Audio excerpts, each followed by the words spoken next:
Hi friends, எல்லாருக்கும் நமஸ்காரம். இன்றைக்கு நம்ம பார்க்க போகிறது கிறிஸ்டின் வீட்டுகளில் எல்லாம் ஈஸ்டர் பண்டிகைக்கு முன்னாடி வர வியாழக்கிழமை ரொம்ப புனிதமான ஒரு நாள் தான்.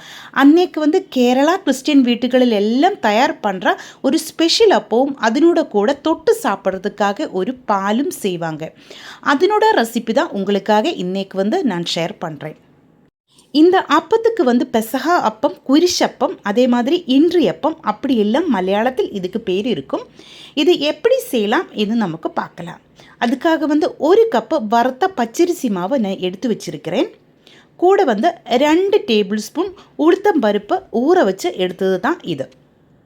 இது அப்பம் செய்கிற அதே மாவு தான், ஆனால் பச்சரிசி ஊற வச்சும் கூட இந்த அப்பம் செஞ்செடுக்கலாம். இதே அளவில் தான், இதே மெத்தடில் தான். உளுத்தம் பருப்பு ஃப்ரை பண்ணி தூள் பண்ணி கூட இந்த அப்பம் செய்யலாம். ஆனால் இன்றைக்கி நம்ம ஊற வச்சு தான் செய்ய போகிறேன். கூட நம்ம மாவு எடுத்த அதே கிளாஸில் 1 கிளாஸு துருவன தேங்காயும் எடுத்திருக்கு. உளுத்தம்பருப்பு 3 மணி நேரம் தண்ணியில் ஊற வச்சு எடுத்தது. இனி நல்லா கழுகிய உளுத்தம்பருப்பு தான், அதனால் அதை ஊற வச்சு தண்ணி ஊற்றி நம்ம நல்லா ஃபைனாகிட்டு இதே மாதிரி அரைச்செடுக்கணும். உளுத்தம்பருப்பில் அதிகமாக தண்ணி ஊற்றக்கூடாது. இதே மாதிரி நல்லா திக்காகிட்டு தான் நமக்கு கிடைக்கணும். இனி இன்னொரு பாத்திரத்திலேக்கு பச்சரிசி மாவு நம்ம மாற்றியிருக்கு. அதிலேக்கு நம்ம உளுத்தம்பருப்பிൻ്റെ பேட்டர் அப்படியே சேர்க்கலாம். இன்னும் சில இன்க்ரீடியன்ட்ஸு இதிலேக்கு சேர்க்க வேண்டியது இருக்குது. 6 சின்ன வெங்காயம், 2 பல்லு பூண்டு, 1 டீஸ்பூன் சீரகம், நம்ம எடுத்து வச்சுருந்த தேங்காய், இவ்வளவும் போட்டு அரைச்செடுக்கலாம். ஆனால் இது ஃபைனாக அரைக்க தேவையில்லை, ஓரளவுக்கு அரைச்சி எடுத்தால் போதும். மிக்சியோட ஜார்லேக்கு ஃபஸ்ட்டு சின்ன வெங்காயமும் பூண்டும் சீரகமும் சேர்த்து அரைச்செடுக்கலாம். பின்னாடி தான் நம்ம தேங்காய் சேர்த்து அரைச்செடுக்கணும். பாருங்கள், இதே மாதிரி தான் இருக்கணும், நல்லா ஃபைனாக அரைஞ்சு போகக்கூடாது. இனி இதுவும் நம்ம மாவிலேக்கு சேர்த்து நல்லா மிக்ஸ் பண்ணி எடுக்கலாம்.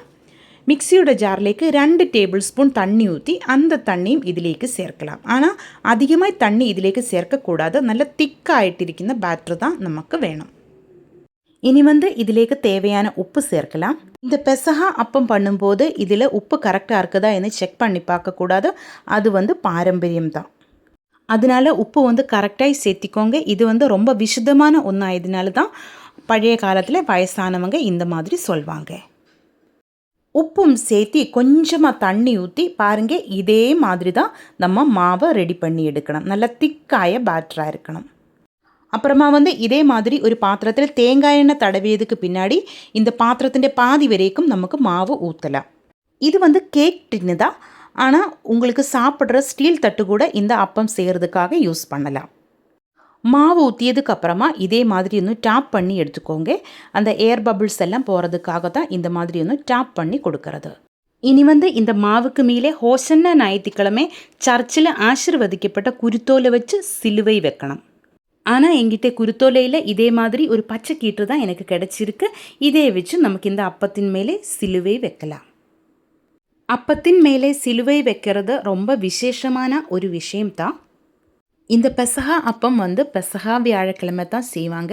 அதுக்கு முன்னாடி இது செய்யக்கூடாது. அதனால இதுக்கு மேலே வச்ச சிலுவை நான் எடுத்து மாற்றுறேன். நம்ம அந்த மாதிரி செய்யக்கூடாதெல்லாம், அது நம்ம ரெஸ்பெக்ட் பண்ணி தான் ஆகணும். அதனால தான் இனி இது இட்லி தட்டிலே போட்டு 15 நிமிஷம் லோ ஃப்ளேமில் வச்சு நமக்கு வேக வச்சு எடுக்கலாம். அப்பம் தொட்டு சாப்பிட்றதுக்காக ஒரு பால் நமக்கு தயார் பண்ண வேண்டியது இருக்குது. அதுக்காக 1/4 கப்பு வெல்லத்திலேக்கு 1/4 கப்பு தண்ணி ஊற்றி நல்லா கொதிக்க வச்சதுக்கப்புறமா ஒரு வடிகட்டியிலே நல்லா ஃபில்டர் பண்ணி எடுத்து வைக்கலாம். பின்னாடி அதே பாத்திரத்திலேக்கு அந்த வெல்லத்திൻ്റെ பானி ஊற்றி நல்லா கொதிக்க விடலாம். அதுக்கப்புறமா 1 கப்பு தேங்காயோட 2வது பால் சேர்த்து நல்லா மிக்ஸ் பண்ணி கொதிக்க விட்டு எடுக்கலாம். இனி 2 டேபிள் ஸ்பூன் அரிசி மாவு இன்னொரு பவுலில் எடுத்து நம்ம கொஞ்சம் தேங்காய் பால் ஊற்றி இதே மாதிரி நல்லா மிக்ஸ் பண்ணி எடுக்கணும். அந்த பேட்டர் நம்ம இந்த வெல்லத்திൻ്റെ பானியிலேக்கு ஊற்றி நல்லா மிக்ஸ் பண்ணி எடுக்கலாம். நல்லா கலர் விட்டுட்டே இருக்கணும். இது உருண்டை மாதிரி ஒன்றும் பிடிக்கக்கூடாது. அதனால கலர் விட்டுட்டே இருக்கணும். நல்லா திக்காயிட்டு வரணும். அதுக்காக தான் இந்த மாதிரி நல்லா கலரி விடணும். பாருங்கள், இப்போ ஒரு அளவுக்கு நல்லா திக்காயிட்டு வந்துட்டே இருக்குது. இந்த டைமில் இதிலேக்கு சீரகம் 1/2 டீஸ்பூனும் சுக்கு தூள் 1/2 டீஸ்பூனும் சேர்த்து தூள் பண்ணியது தான் இது இதிலேக்கு சேர்க்கலாம். கூட 1 டீஸ்பூன் ஏலக்காய் தூளும் நமக்கு இதிலேக்கு சேர்க்கலாம். இதையும் சேர்த்து இதே மாதிரி நல்ல கலர் விட்டு வேக வச்சு எடுத்துக்கோங்க. கடைசியில் நமக்கு 1 கப்பு தேங்காய் பால் இதிலேக்கு ஊற்றலாம். இது ஃபஸ்ட்டு பால் தான், அதனால் இது கொதிக்க விடக்கூடாது. இனி நமக்கு ஸ்டவ் ஆஃப் பண்ணலாம். நம்ம பால் ரெடி ஆகிருக்கு. இப்போ நம்ம அப்பம் வெந்ததா இல்லையா என்று செக் பண்ணி பார்க்கலாம். கரெக்டாக வெந்து வந்துடுச்சு. ஒரு 15 நிமிஷம் தான் இது வேக வச்சு எடுத்திருக்கு. இனி நமக்கு இதை டீமோல்டு பண்ணலாம். நல்லா ஆறியதுக்கு அப்புறமா தான் இது நம்ம பாத்திரத்தில் நின்று ரிமூவ் பண்ணணும். இந்த மெஷர்மெண்ட்டில் 2 அப்பம் நமக்கு செஞ்செடுக்கலாம். கட் பண்ணியதுக்கு அப்புறமா நம்ம செஞ்ச பாலில் டிப்பு பண்ணி தான் இது சாப்பிடணும். நம்ம சூப்பர் டேஸ்ட்டில் பெசகா அப்பவும் பாலும் ரெடி ஆகிருக்கு. கண்டிப்பாக நீங்கள் ட்ரை பண்ணி பாருங்கள். இந்த வீடியோ உங்களுக்கு பிடிச்சிருந்தால் சேனல் சப்ஸ்கிரைப் பண்ணுங்கள், லைக் பண்ணுங்கள். கேரளா ரெசிபீஸ் பிடிக்கிற உங்கள் ஃப்ரெண்ட்ஸுக்கெல்லாம் இந்த வீடியோ ஷேர் பண்ணி கொடுங்க. ஹைப் ஆப்ஷன் ப்ரெஸ் பண்ணி என்ன கொஞ்சம் சப்போர்ட் பண்ணி கொடுங்க. இதுவரைக்கும் நீங்கள் கொடுத்த எல்லா சப்போர்ட்டுக்கும் ரொம்ப நன்றிங்க. உங்களுடைய ஃபீட்பேக்கை கமெண்ட்டில் எழுதி போடுங்க. தேங்க்யூ.